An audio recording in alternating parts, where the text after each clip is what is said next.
Hello, welcome to episode 4. We're art exploring with Sylwia. In this episode, I wanted to try to make natural brushes out of natural different materials around my yard. So here they are, pine needles, chicken feathers, and some dry banana leaves.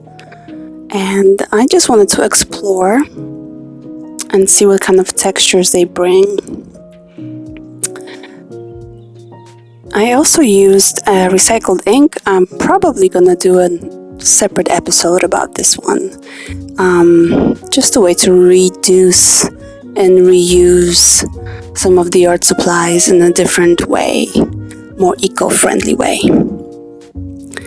So first we have pine needle brush, and this one didn't really absorb the ink, and the ink is actually alcohol based, so that's a whole different conversation. But pine needles I found were more for texture and for dabbling. This pine needle brush was better used as texturizer than just dragging the ink around, as you can tell. But it was interesting. I'm definitely going to try to use different inks. This is my second attempt and trying to figure out how does it work. And splashes did interesting, but I'll show you right about here. I figure out that this technique right here, this dabbling, was the best for this particular brush, which was interesting. Again, I want to try a different type of paint. Something more thicker definitely would be interesting. Still kind of cool. Next, this is banana leaves, dry banana leaves, and I am just going to see how it works.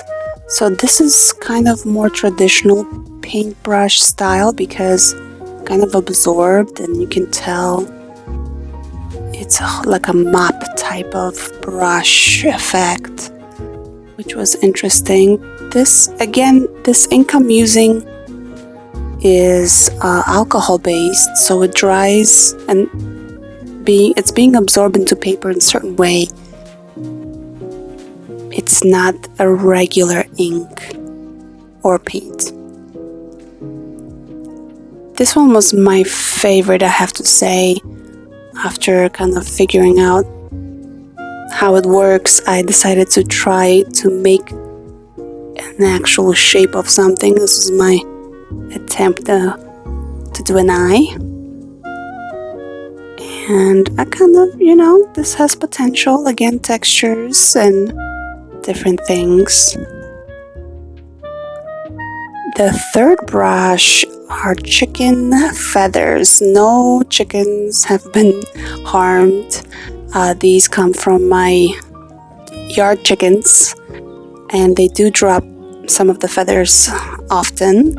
And I just collected a bunch and kind of just randomly bunched them up and put them on a stick. So again,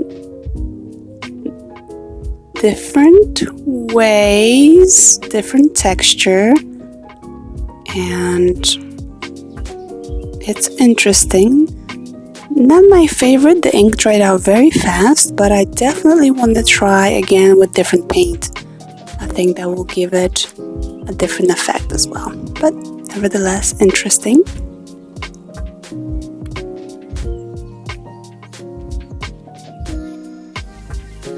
And I just noticed that the top shape reminds me of ginkgo leaf, which was kind of cute. And I'm really just playing here. Here are the final results of this kind of very DIY experiment. DIY ink, DIY brushes.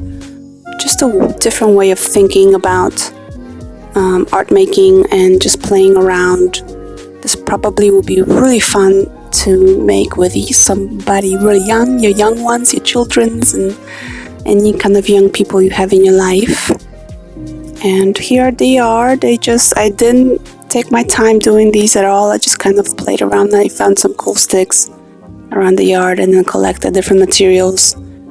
And it was really fun. Just childhood, inner child play. So thank you so much for joining me. I really appreciate you checking out my videos. This right here is just one of my favorite trees in the back, and a reminder to step in nature and see what you find there and make some art. See you next time.